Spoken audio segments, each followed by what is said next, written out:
இங்க ஒரு பொண்ணு திடீர்னு அவ இருந்த இடத்துலயே இன்விசிபிள் ஆகுறான். அதுக்கப்புறம் தனியா தெரிஞ்ச அவளோட கிளாத்ஸ கலட்டிடுறான். இப்போ அவ யாரு கண்ணுக்கும் சுத்தமா தெரியல.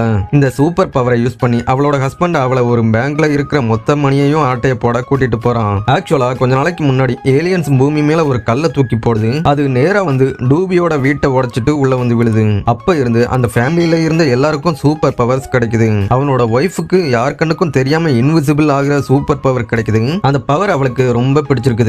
அவளோட பெரிய அண்ணனுக்கு டெலிபோர்ட் ஆகிற சூப்பர் பவர் கிடைக்குது. ஆனா அதுக்கு அவருக்கு வயிறு நிறைய ஏர் இருக்கணும். அவளோட தங்கச்சிக்கு நிறைய ஸ்ட்ரென்த் கிடைக்குது. அவளால ஈஸியா பெரிய இரும்பு பைப்புகளை கூட அப்படியே விளைக்க முடியும். அடுத்ததா அவளோட அண்ணிக்கு பறக்கிற சூப்பர் பவர் கிடைக்குது. அவளால தண்ணியில கூட ஈஸியா நடக்க முடியும். அவளோட தம்பிக்கு அனிமல்ஸ் கூட பேச முடியும். அனிமல்ஸ் கேட்டுச்சுன்னா ஃப்ரீ டைம்ல அதுங்க கூட சேர்ந்து மொபைல்ல மூவிஸும் பார்ப்பான். அடுத்ததா பல வருஷமா நடக்கவே முடியாம படுத்த படுக்கையா இருந்த தாத்தா திடீர்னு நார்மலா நடக்க ஆரம்பிக்கிறாரு. டூபிக்கு அவனோட விரல்ல இருந்து எப்போ நினைச்சாலும் தண்ணி வரும். அதனால தனியா பைப்பு போட்டு செடிகளுக்கு தண்ணி பாய்க்க வேண்டிய செலவு மிச்சமாகுது. ஆனா ரொம்ப முக்கியமான விஷயம் என்னன்னா அந்த ஃபேமிலியில இருக்கிற எல்லாரும் 20 மீட்டர் டிஸ்டன்ஸ்க்குள்ளேயே இருக்கணும். ஒருவேளை யாராவது தூரமா போயிட்டாங்கன்னா யாருக்குமே அந்த சூப்பர் பவர்ஸ் வேலை செய்யாது. அந்த நேரத்துல கரெக்டா அந்த ஃபேமிலிக்கு கடன் கொடுத்தவன் வந்து அவங்க கிட்ட கொடுத்த கடனை கேட்டு மிரட்டுறான். ஆனா டூபி இப்போ ஏழையா இருக்கிறதால அந்த டைம்ல அவங்க கிட்ட கொடுக்கறதுக்கு எந்த பணமும் இருக்காது. இதனால அவன் ஃபேமிலியில எல்லாரையும் கூப்பிட்டு அவங்க கிட்ட இருக்கிற சூப்பர் பவர்ஸை வச்சு பணம் சம்பாதிக்க பிளான் போடுறான். பிளான் என்னன்னா அந்த ஃபேமிலியில இருந்த எல்லாரும் பேங்குக்கு வெளியே மறைஞ்சு இருந்து கண்காணிச்சுட்டு இருக்கிறப்ப அவனோட ஒய்ஃப் பேங்க் உள்ள போயிட்டு அந்த பேங்க் லாக்கரோட பாஸ்வேர்டை பார்க்கணும்.